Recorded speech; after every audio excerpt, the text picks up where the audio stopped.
नमस्तस्मै गणेशाय ब्रह्मविद्याप्रदायिने यस्यागस्त्याय ते नाम विघ्नसागरशोषिणे ध्याये स्थिरेण चित्तेन गणेशं सर्वसिद्धिदं बुद्धिप्रकाशकं पूर्णं योगिनां हृदि संस्थितं स्वानन्देशं गणेशानं महावाक्यस्वरूपिणं तत्त्वमस्याकृतिधरं सिद्धिबुद्धियुतं भजे.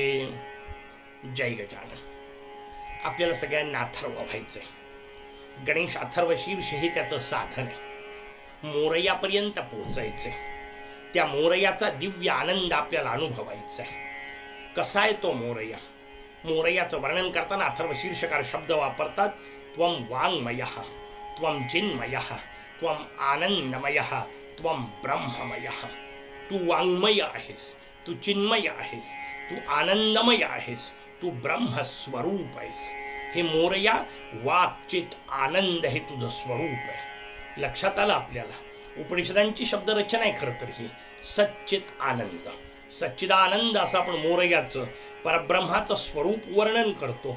सच्चित आनंदच्या ऐवजी अथर्वशीर्षकारांनी थोडासा बदल केला. वाक्चित आनंद अशी शब्दरचना केली. बदल लहानसा आहे, पण त्या लहानशा बदलाच्या मागे असणारं चिंतन फार मोठं आहे. आपल्याला ते चिंतन समजून घ्यायचं आहे. सत शब्दाचा अर्थ आहे अस्तित्व. पण लक्षात घ्या, अस्तित्व पाषाणालाही आहे. दगडही अस्तित्वात असतो. त्याचं अस्तित्व नुसतंच पडून राहणार आहे, अचेतन आहे, हालचाल न करणारं असं अस्तित्व आहे. अस्तित्व बाकीच्याही जीवांना आहे. झाडाला अस्तित्व आहे, हलता येत नाही. पशूंना अस्तित्व आहे, हलता वगैरे येतं, पण त्या सगळ्या अस्तित्वांना मर्यादा आहेत. लक्षात घ्या. आपल्याला त्याच्या पलीकडचा विचार करायचा आहे. मी पाषाणाचा विचार, दगडाचा विचार आपल्या समोर केला. दगडाला अस्तित्व आहे, पण लक्षात घ्या, दगड सुखी होऊ शकणार नाहीये, दगड आनंदी होऊ शकणार नाहीये, दगडाला अथर्व होण्याची सुविधा नाहीये. आपल्याला ती सुविधा समजून घ्यायची आहे. आणि म्हणून नुसता सत शब्द नाही वापरला, नुसता अस्तित्व शब्द नाही वापरलं, त्याच्या पलीकडे वाक् शब्द वापरला. कारण मुळात ही जी अंतरयात्रा आपण समजून घेतोय, हा जो विकासाचा विषय आपण समजून घेतोय, त्यातला तो बदल महत्वाचा आहे. सतचा विकास होईल त्याची खात्री नाहीये, पण वाक् ही विकासाची अद्वितीय अवस्था आहे. मुळात त्या शब्दातच तो सगळा विकास मांडलेला आहे. कसा मांडलेला आहे? आता म्हटलं तसं दगड हा अचेतन अवस्थेतला आहे, त्याला हलता येत नाही. त्यानंतर झाडांसारखे सजीव आहेत, ते सजीव आहेत, ते निर्जीव नाहीये. दगड तर निर्जीव होता, झाड सजीव आहे, पण झाडाला हलता येत नाही.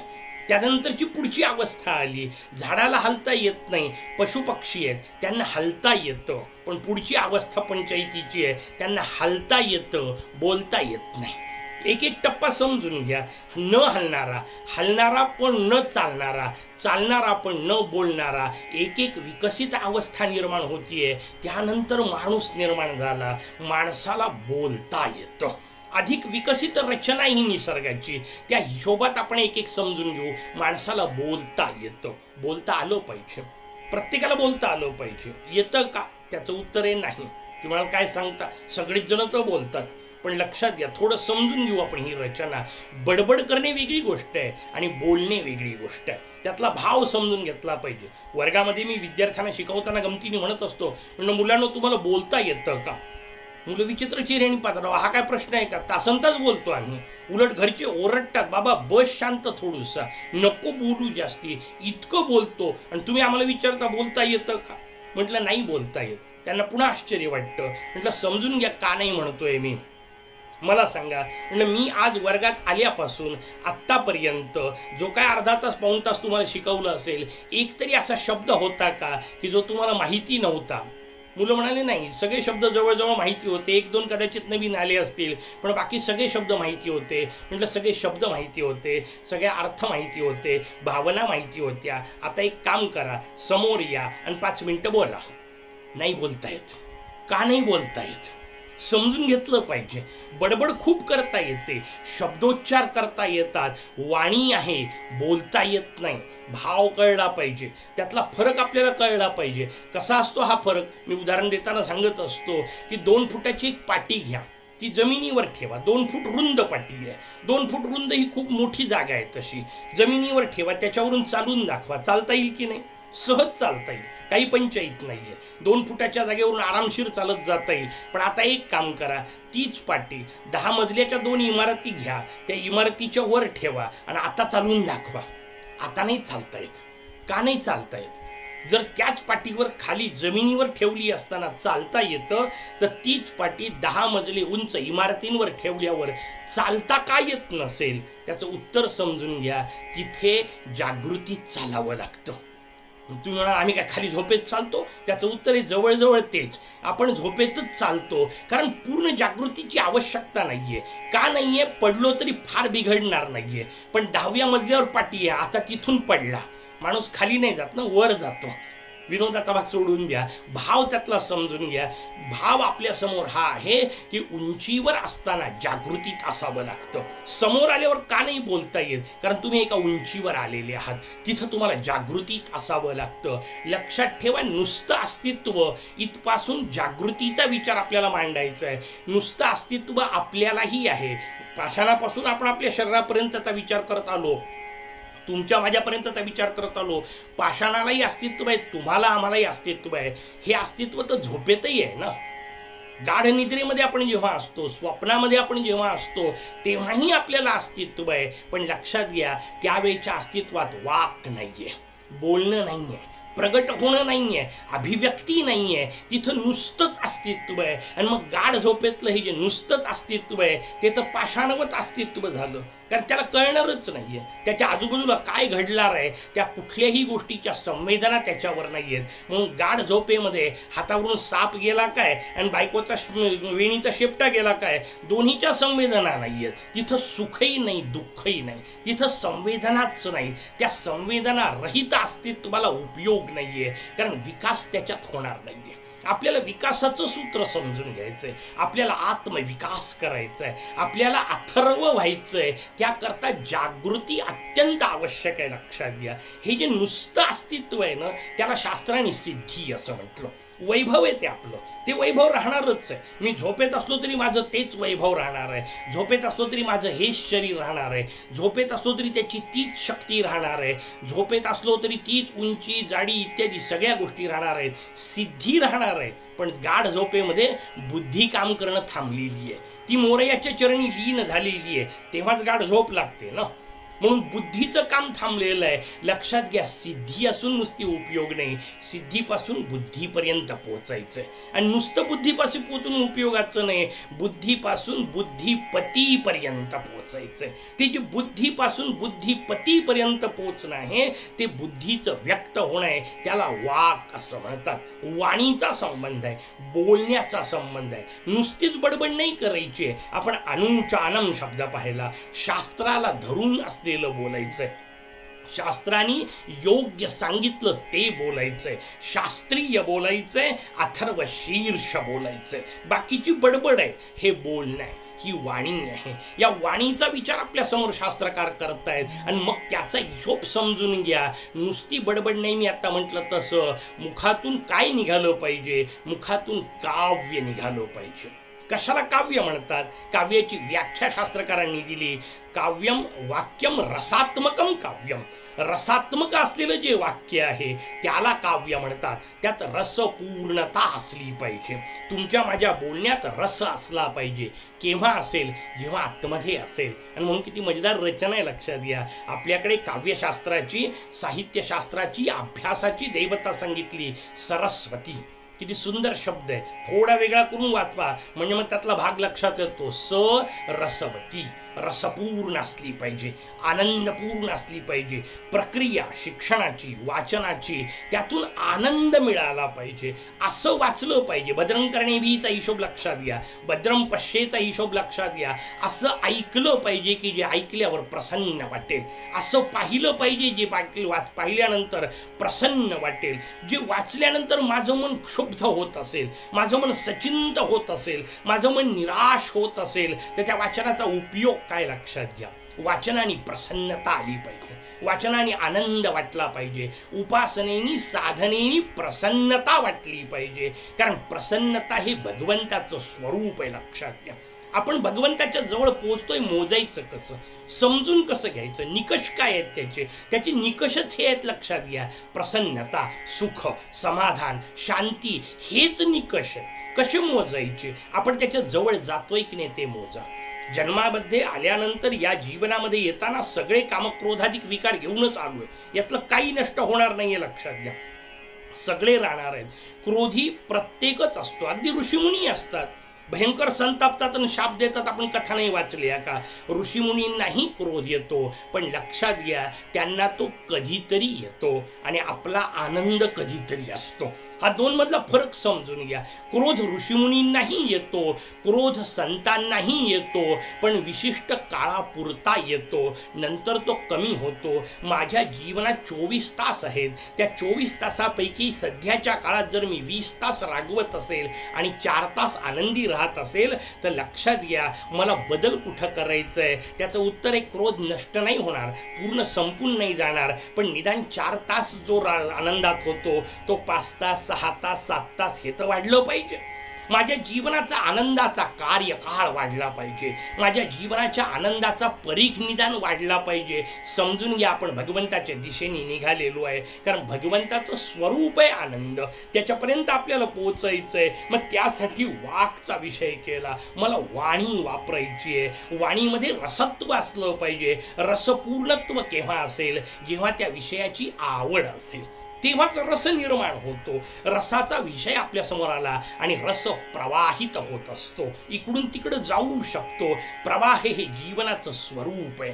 स्थिरता ही कामाची नाही, पाषाणासारखी म्हटली मी आपल्याला. प्रवाह असला पाहिजे. जीवनाला नदीचं स्वरूप आपल्याकडे सांगितलं, पाण्याचं स्वरूप सांगितलं, आणि किती सुंदर रचना आहे तुमच्या माझ्या संस्कृतीची. पाण्याकरता शब्द जीवन वापरला. संस्कृतमध्ये पाण्याला जीवन म्हणतात. प्रवाहीच असलं पाहिजे तरच कामाचं. साठलं की गडबड होऊन जाते, साठलं की त्याला शेवाळ यायला सुरुवात होते. ती रचना नाही, तो प्रवाह असला पाहिजे. वाणी हा प्रवाह आहे बुद्धीचा.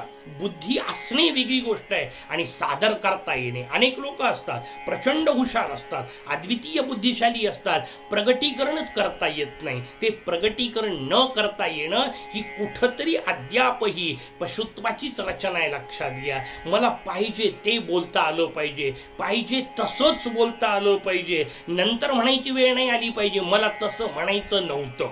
तसं म्हणायचं नव्हतं तर म्हटलं कशाला?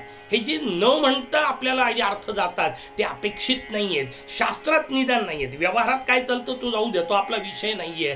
जे म्हणायचंय तेच. आणि म्हणायचं काय आहे? शास्त्राने सांगितलं म्हणायची एकच गोष्ट आहे, गजानन गजानन गजानन. बाकीचं कशाला म्हणत बसायचं? शास्त्राने सांगितलं ज्या ज्या अवयवांचा उपयोग आहे तो भगवत उपासनेसाठी असला पाहिजे. जिभेनी बोलायचंय, मोरयाचं नाव घ्या. डोळ्यांनी पाहायचंय, मोरयाचं रूप पहा. कानाने ऐकायचंय, मुद्गल पुराण ऐका, गणेश अथर्व शीर्ष ऐका.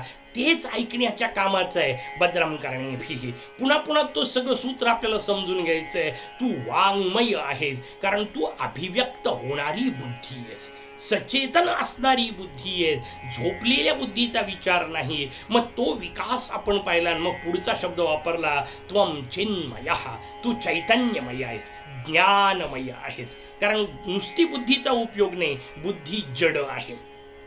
जड असणाऱ्या बुद्धीला चैतन्य प्राप्त कशाने होणार आहे?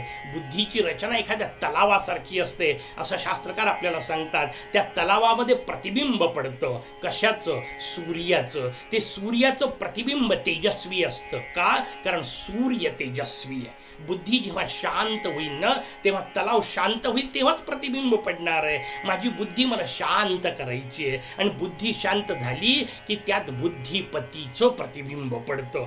कसा आहे बुद्धिपती? तो ज्ञानमय आहे, तो चैतन्यमय आहे. मग ज्ञानाचा प्रादुर्भाव होतो, मग चैतन्याचा प्रादुर्भाव होतो. आणि म्हणून लक्षात घ्या, एकही संत आपल्याकडचे दुर्मुख नसतात, एकही संत निराश नसतात. त्यांच्या जीवनात काय कमी संकट आहेत का? तुम्ही आम्ही जन्मात कधी विचार करू शकलो नाही इतके सगळे संकट संतांच्या जीवनामध्ये आहेत. अनेक महापुरुषांना समाजाने नाना प्रकारे छळलेलं आहे, पण लक्षात घ्या संतांचं महत्त्व. संतांनी त्या छळण्याचा प्रतिसाद जो दिलेला आहे तो क्रोधातून नाही, करुणेतून दिलेला आहे. तुमच्या माझ्या जीवनात येणाऱ्या परिस्थितीकडे मी क्रोधाच्या नाही करुणेच्या नजरेने पाहता आलं पाहिजे. ही जी भूमिका आहे ती आपल्याला समजून घ्यायची आहे. ज्ञानमय का करुणा? कारण समोरचा माणूस काय कळतोय ते त्याला कळत नाही, हे त्याला कळत नसलं तरी आपल्याला कळलं पाहिजे ना. मग कारुण्य निर्माण होतं की अरे जाऊ दे, अज्ञानी आहे बिचारे म्हणून असं वागतायत. ही जी रचना आहे ती समजून घ्या. त्याला ज्ञानाचा प्रादुर्भाव म्हटलं. त्या ज्ञानासोबत तेज येतं, आपोआप एक चमक येते. म्हणून आपल्याकडची पद्धत आहे की कुठल्याही संतांचं महापुरुषांचं देवांचं चित्र काढायचं असलं की मागच्या बाजूला तेजोवलय काढतात, कारण ज्ञानाचा संबंध तेजाशी आहे, तेजाचा संबंध त्यांच्या व्यापकतेशी आहे. ती व्यापकता आपल्याला मिळवायची आहे, कारण त्यातूनच अथर्व होता येणार आहे. आणि त्या व्यापकतेचा पुढचा शब्द सांगितला आनंदमय. मला आनंद मिळवायचा आहे. लक्षात घ्या, अस्तित्व आपल्याला आहे. अगदी देह म्हटलं तरी अस्तित्व आहे. या देहाला एक ठराविक अस्तित्व आहे की नाही? निश्चित अस्तित्व आहे. कुठल्या तरी एका दिवशी हा देह तयार झाला, कुठल्या तरी एका दिवशी पर्यंत का होईना या देहाला अस्तित्व आहे. चैतन्य आहे की नाही? आहे.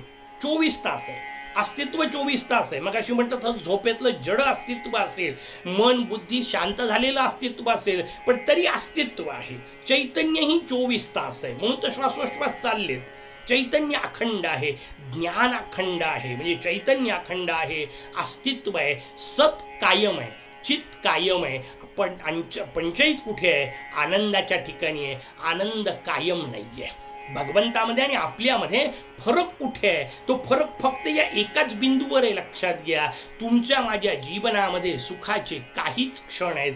तुमच्या माझ्या जीवनामध्ये आनंदा मर्यादित स्वरूपात आहे. भगवान अखंड आनंदी आहे, 24 तास आनंदी आहे. मालिकांमध्ये नाही पाहिलं का आपण? ती महाभारताच्या मालिका पहा, भगवान श्रीकृष्णांचं जीवनचरित्र दाखवणाऱ्या मालिका पहा. जेलमध्ये जन्माला आले तरी हसत होते, बाहेर पडले तरी हसत होते, यमुनेला प्रचंड पूर आलेला होता तरी हसत होते, दुधामध्ये दह्यामध्ये लोळत होते तरी हसत होते, पूतनेचं विष पीत होते तरी हसतच होते. किती अजब आहे. लक्षात घ्या, गळ्यामध्ये फुलांच्या माळा होत्या तरी हसत होते, अख्खा गोवर्धन उचलला होता तरी हसत होते, गोपांच्या सोबत नाचत होते तेव्हाही हसत होते, कालियावर नाचत होते तरी हसत होते. मी गमतीने सांगत असतो, एकही नव्हती तरी हसत होते, 16,108 होत्या तरी हसत होते, त्या प्रत्येकीला 10-10 लेकरं झाले तरी हसत होते, ते सगळे यांच्या समोर मारल्या गेले तरी हसत होते. येताना जे हास्य होतं ना, पायामध्ये व्याधाचा बाण लागल्यानंतर तेच हास्य शिल्लक होतं. त्याला भगवान म्हणत असतात. आपल्याला मालिका एवढ्या करता सांगितली की ती आपण पाहिलेली आहे. अखंड आनंद. बाहेरच्या सगळ्या परिस्थिती बदलत राहतील, त्या बदलत्या परिस्थितीत मनस्थिती न बदलू देणं हे जिथं असतं त्याला भगवतत्व म्हणतात. 24 तास नाही जमणार, मग अशी म्हटलं तसं, पण निदान काळ तर वाढत गेला पाहिजे की नाही. मी भगवंताच्या जवळून पोहोचतोय, भगवंताच्या जवळून वापस येतोय, ओळखायचं कसं? शास्त्रकारांनी नियम सांगितला. माणूस कुठं गेला हेही ओळखता येतं, कुठून आला हेही ओळखता येतं. लहानशे व्यवहारातले उदाहरण देतो. एखादा माणूस येत आहे, त्याच्या हातामध्ये परडी आहे, त्याच्यामुळे थोडीशी 2-4 उरलेली फुलं आहेत, अर्धा फोडलेला नारळ आहे, प्रसादाची उघडलेली पाकिट आहे. आपल्याला कळतं की नाही कुठून आला? कळलं, मंदिरातून आला. कारण असा मंदिरातूनच येत असतो. काही लोक संध्याकाळी येतात, तिरपे चालत येतात. कळलं आपल्याला कुठून आले ते, सांगायची आवश्यकता नाही. कुठून आला हे त्याच्या रचनेवरून कळतं, त्याच्या अभिव्यक्तीवरून कळतं. मी भगवंताच्या जवळून आलोय की नाही, उपासनेतून साधनेतून आलोय की नाही, कसं ओळखायचं? त्याचं उत्तर आहे प्रसन्नता लागली पाहिजे, आनंद लागला पाहिजे, सुख लागलं पाहिजे. मंदिरात गेल्यानंतर, मोरयाच्या जवळ गेल्यानंतर, उपासना केल्यानंतर शांतता आली पाहिजे. प्रसन्नता आली पाहिजे, आनंद वाटला पाहिजे. बाकीच्यांना वाटो न वाटो, माझा मला वाटला पाहिजे. हाच निकष आहे. स्वतःच्या जीवनाचे आनंदाचे क्षण वाढवता आले पाहिजे. स्वतःच्या जीवनाचा आनंदाचा काळ वाढवता आला पाहिजे. अथर्वशीर्ष त्याच्यासाठी आहे. त्वम ब्रह्ममय ही रचना आपल्यासमोर पुढे सांगितली आहे. कारण ब्रह्म शब्दाचाच अर्थ आनंद आहे. त्याचं स्वरूपच आनंद आहे. नुसतं सत असायचं नाही, आपल्याला नुसतं अस्तित्व ठेवायचं नाहीये. वाणीपर्यंत स्वतःला विकसित करायचंय. याचा अर्थ अभिव्यक्त होण्यापर्यंत विकसित करायचंय. जडत्वातून बुद्धीपर्यंत आणि बुद्धीतून बुद्धिपतीपर्यंत ही रचना आपल्याला समजून घ्यायची आहे. वाक्चित आनंदाचा तो अर्थ आहे. तू वाङ्मय आहेस, तू चिन्मय आहेस, तू आनंदमय आहेस, तू ब्रह्ममय आहेस. आणि मग पुढे मात्र त्यांनी वापरलंय पुन्हा. उद्याच्या भागात आपण त्याचा विचार करू. जय गजानन.